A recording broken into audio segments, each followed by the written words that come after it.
What's going on, golf fans? It's your boy Gsluke here with our round one prop preview. This time we've got the Rocket Mortgage Classic.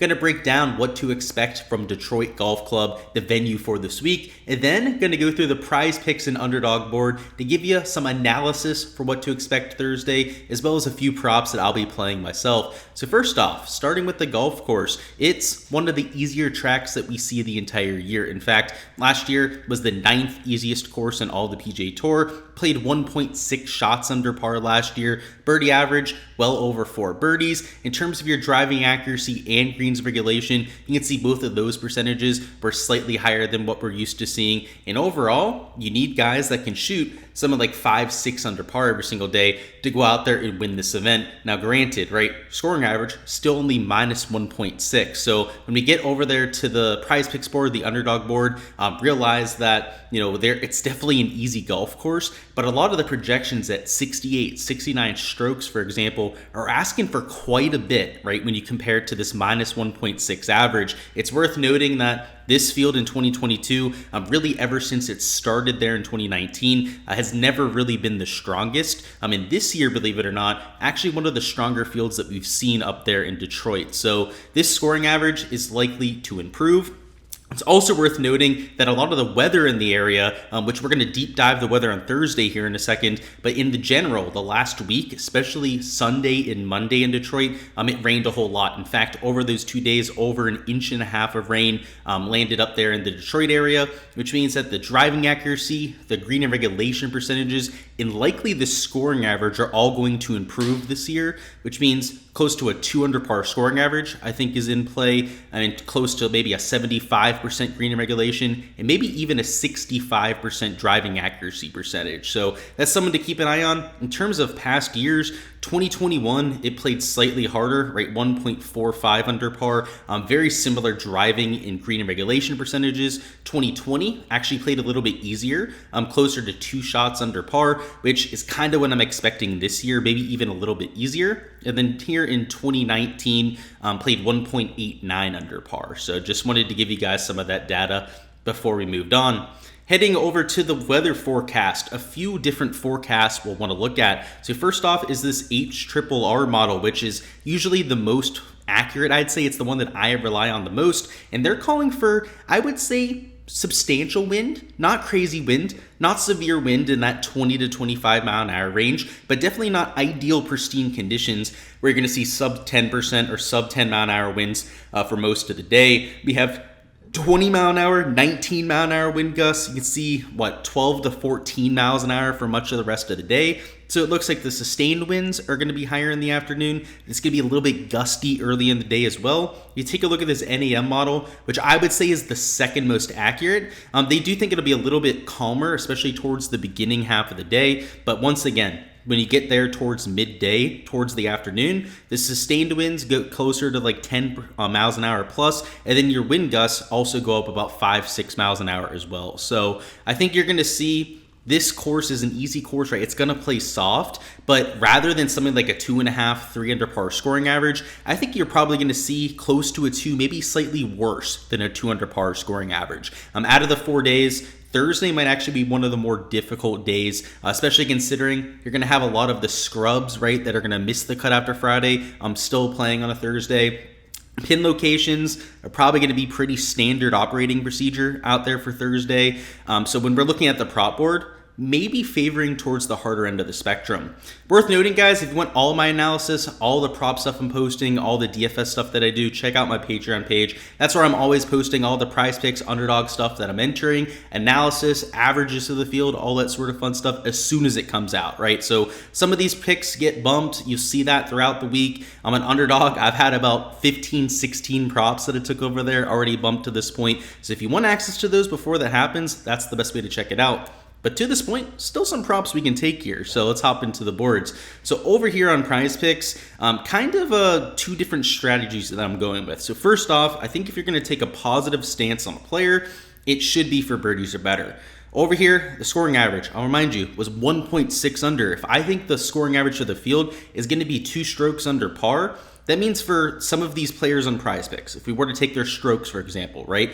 To get to 68 strokes, that means they have to go out there and gain 2 strokes to the field, which in a weaker field event is a lot easier to do, but that is above all of these players' baselines, right? There's not anyone in the field. I think the only one of late it's playing over a 2 shots gained per round baseline is Ricky Fowler. Everyone else, right, you're kind of asking them to go out there and have one of their better rounds to cover. So this strokes board, if anything, I would lean towards overs. If you take a look at FanDuel, Draftkings, if you look at Caesars, William Hill, all of those sports books, they post strokes lines for round 1, I think for all 4 rounds, frankly. And for round 1, they have the same projections, if not slightly higher projections than what you have here in Prize Picks, and all juiced towards the over, like minus 145, like minus 165 in a few cases towards the over. So I think that shows you where a lot of the value would be there. And once again, why I'm kind of sticking away from it.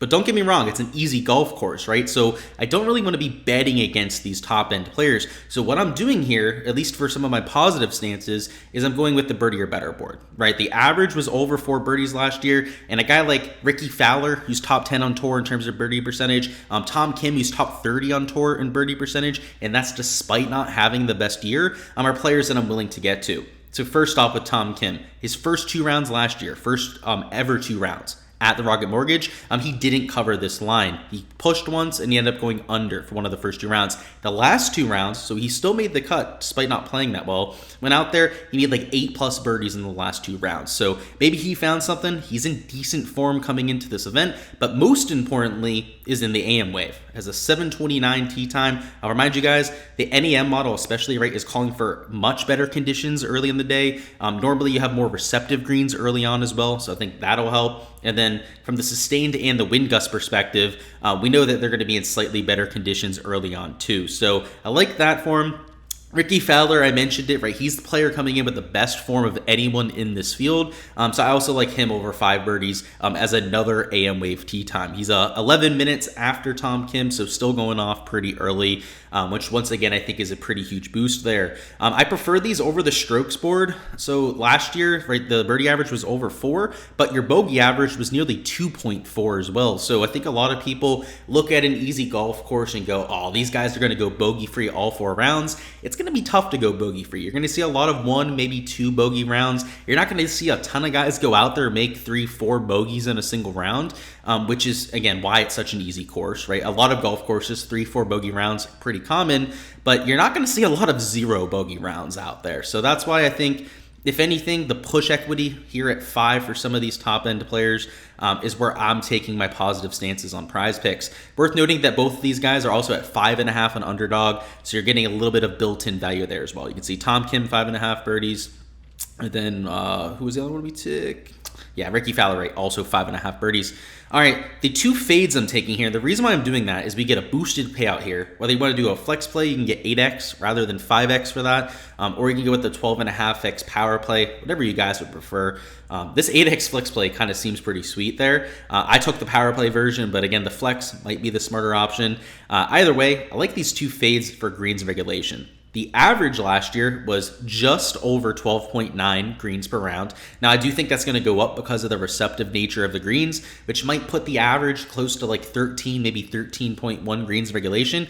The issue with this average on Data Golf is that it includes fringes. It includes intermediate cuts, which means that it's probably a solid 3 to 5% high anyways, right? Because of that factor. And it depends on the golf course. Some courses you see more fairways, more fringes, more intermediates than other courses. But at a course that has really tiny greens, like what you have this week, it's a Donald Ross design, short, easy, but real tiny greens, that's going to be even more so in effect. So I think that any positive we get because of the receptiveness of the greens probably is made up for by the fact that you're including those fringes on this calculation. So I'd put the average for this year probably right at like 13 greens, which means that, a Hideki, a Sun GM would typically probably project for right around 14 greens. The unfortunate part is that they're in the PM wave, right? They have these slightly gustier conditions they have to be dealing with no matter what model you're looking at, right? This ECM model, for example, is even more bullish about the AM wave, right? In the afternoon, they've got like 20 to 25 mile an hour wind gusts.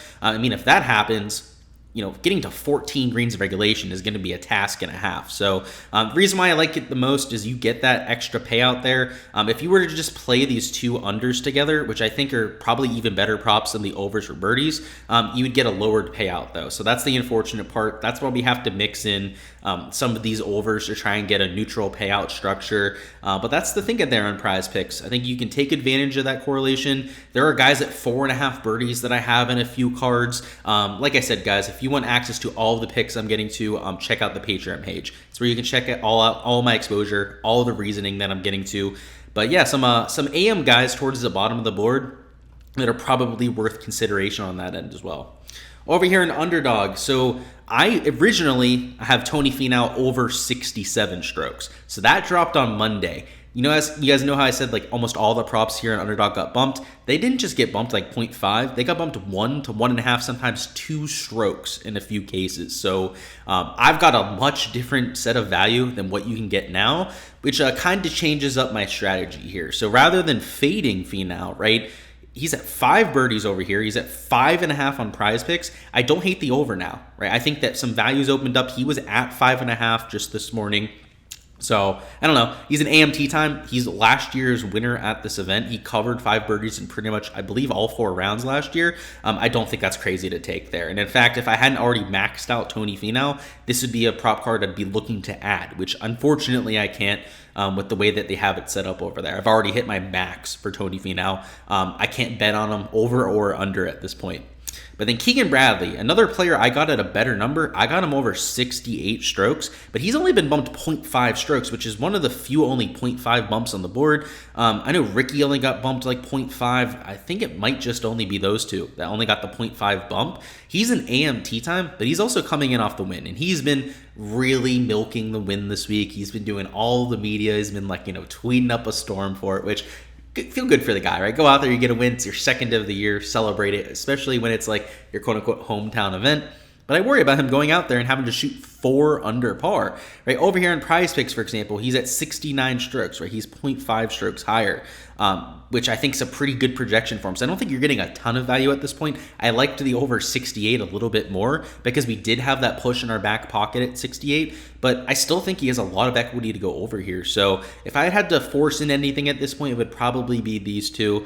But this board has just been completely bumped. I don't know what Underdog's on lately. They've been very bump heavy when it comes to their exposure. So for those, you gotta be there early. You either gotta catch my post on Patreon or be doing your own research as soon as the board drops and try and catch that because they've been, like I said, very quick to move things or even just remove them off the board entirely. In terms of a few other things over here, they have guys at like 1.5 bogeys. I think that's pretty fair, right? The average was slightly over 2, actually close to 2.4 bogeys, which means for some of these lower tier guys, maybe you'd want to take an over for bogeys. And for some of these like elite tier guys, maybe you'd want to take some unders for bogeys, like Hideki at 2, for example. Like that kind of sticks out. Like he seems a little bit mispriced at that number there. I haven't touched anything on that end. I'll just tell you guys that much. Whether it's not here on the video or here on the Patreon, I have not touched that board. Some unders for fairways I already hit. They've all already been bumped though. Like a Cam Davis I had at 9. I had, who else did we have at 9? We had Akshay at 9. They took him off the board. Chris Kirk was at 9.5 fairway. So once again, guys, a lot of the value is going to move rather quickly here. Like Webb Simpson I had for under 13.5 greens. He's now at, 13? So unfortunately, a lot of it's moved. But what's left there, right, when I'm touching on the video, lock it in as soon as you can is what I can say because it likely won't last all that long. That's all I've got for the video here. Hopefully you guys feel a little bit more prepared to go out there and make a few slips yourself. If you have any questions for props, stop on by my live stream tonight. That'll be at 7 p.m. Eastern here on my YouTube. I'll put a link down in the description of the video. On there, we'll go through the weather, we'll go through props, DFS, and then like I said, any of the questions that you have that come up. So if there's any props that you want my thoughts on, right? Any leans over under, that's the spot for it. Best of luck with those slips. Best of luck with any DFS lineups. If you're going with anything on that end, leave a like button down below if you found this helpful. Subscribe to the channel so you don't miss any of that content in the future, and I'll catch you guys later on.